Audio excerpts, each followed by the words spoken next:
A gente parte daqui para falar do Papa Leão XIV. Ele fez o primeiro pronunciamento à imprensa e a gente vai ter aqui algumas das imagens. A gente traz um destaque especial a isso, porque, claro, além do interesse que há com o novo Papa, o pronunciamento dele se destinou a jornalistas, nossa própria categoria aqui, e se destinou a pedir liberdade pelos jornalistas presos por falarem a verdade. Vamos à nossa apuração, então, e aos detalhes do caso. A situação é a seguinte: ele fez um apelo hoje pela libertação de jornalistas presos em todo o mundo por, nas palavras dele, buscarem e relatarem a verdade. Ao declarar solidariedade aos jornalistas detidos, Leão XIV destacou o papel essencial da imprensa livre na defesa da dignidade, da justiça e do direito à informação. Uma reportagem muito bonita da gente trazer, e vamos às belas palavras do Papa. Apenas pessoas informadas podem fazer escolhas livres. Ele disse que o sofrimento desses jornalistas desafia a consciência das nações e da comunidade internacional. Reforçou a importância da comunicação para a construção da paz e pediu que as palavras dos jornalistas não sejam usadas como armas. Então, pedido por reforma da comunicação, a gente tem aqui, então, as palavras do Papa. Podemos ouvir o que o Papa disse hoje mais cedo. Comunichiamo è di fondamentale importanza. Dobbiamo dire no alla guerra delle parole, delle immagini. Dobbiamo respingere il paradigma della guerra. Permettetemi allora di ribadire oggi la solidarietà della Chiesa ai giornalisti incarcerati per aver cercato a raccontare la verità.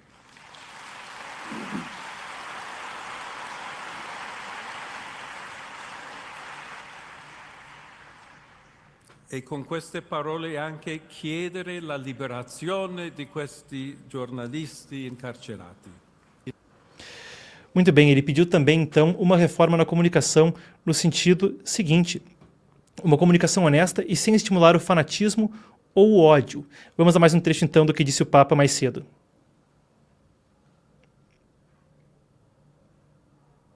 La comunicazione da ogni pregiudizio, rancore, fanatismo e odio. Purifichiamola dall'aggressività.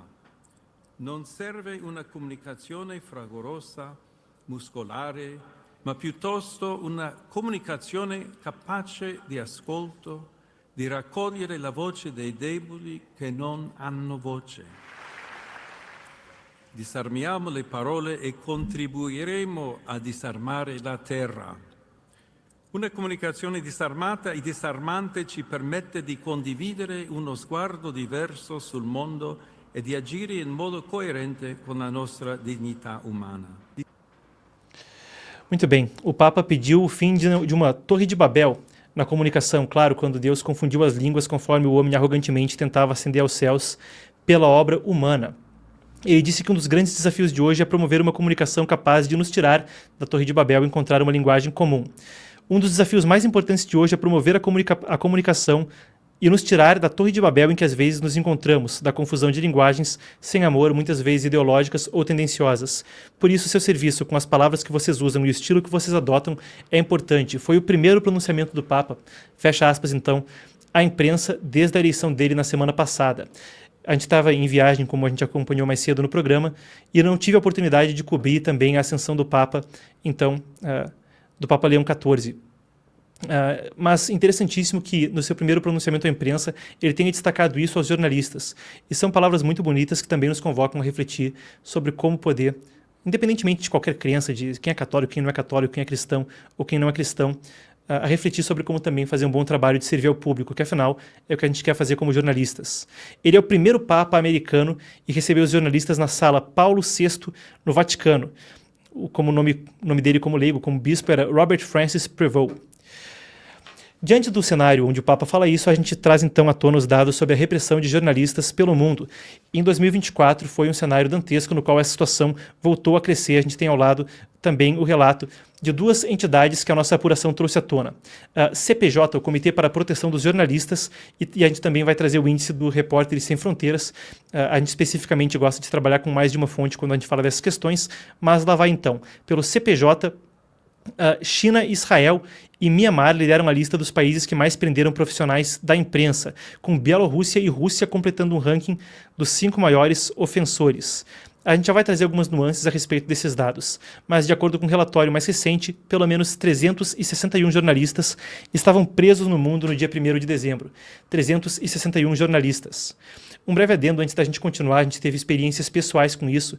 Quem acompanha o Epoch Times há mais tempo sabe que a nossa matriz americana foi fundada por sobreviventes do regime chinês, e é uma história que internamente se conta quando a gente traz também as pessoas para trabalhar aqui, e que eu ouvi com muita consternação e solenidade quando foi minha vez de ter a oportunidade de trabalhar no Epoch Times. Os nossos 4 primeiros jornalistas que buscavam relatar sobre violações de direitos humanos na China se dispuseram a tentar trazer informação de dentro da China nos idos tempos do ano 2000.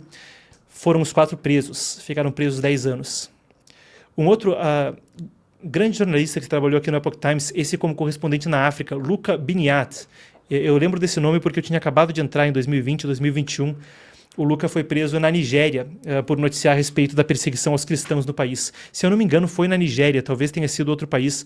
Vou pedir um salvo-conduto, mas a gente teve experiência com isso aqui na casa anteriormente, uma situação triste, também por isso, ecoa de forma especial o apelo de uma autoridade como o Papa.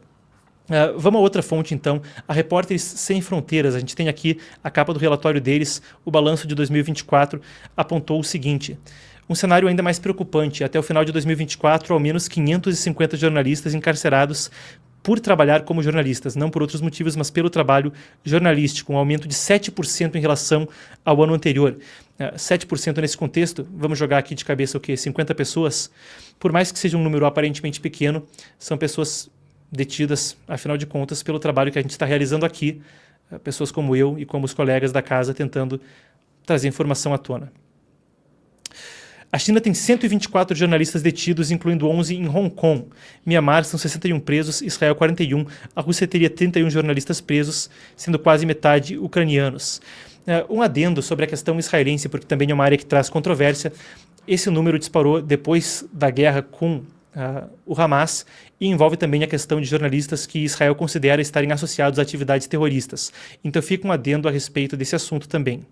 É um número que também inclui as pessoas que podem estar em áreas que Israel controla em meio ao conflito. Então são alguns dos casos que a gente traz à tona. Um caso recente, por exemplo, a gente tem aqui especificações que a nossa apuração trouxe nessa ressalva. Em 30 de abril, durante uma operação noturna em Jenin, na Cisjordânia, um jornalista chamado Ali Samoudi, conhecido na região, foi detido pelo exército de Israel. Ele já trabalhou em veículos como a CNN e Al Jazeera. As autoridades israelenses afirmam que ele teria ligações com o grupo Jihad Islâmica e que teria transferido recursos financeiros para a organização. A Al Jazeera é uma mídia estatal do Catar, onde vivem líderes do Hamas. Na Palestina também tem a questão de jornais locais contrários ao governo sofrerem repressão se criticarem o Hamas ou as demais autoridades. Então fica esse registro. A gente aproveita a situação para também pontuar a situação no Brasil, onde muita gente tem sofrido sem devido processo legal por trabalho jornalístico. Os casos também tendem a trazer politização, mas merecem ser citados. Eu já tive anteriormente... Tive a oportunidade de entrevistar algumas dessas pessoas, para citar duas, o Alan dos Santos e o jornalista Paulo Figueiredo. Eles, claro, são pessoas com posições políticas particulares, tomam um lado em termos do que eles acreditam politicamente e fazem jornalismo de opinião, mas seja como for, concordando ou discordando das opiniões de quem quer que seja, deve prevalecer o devido processo legal.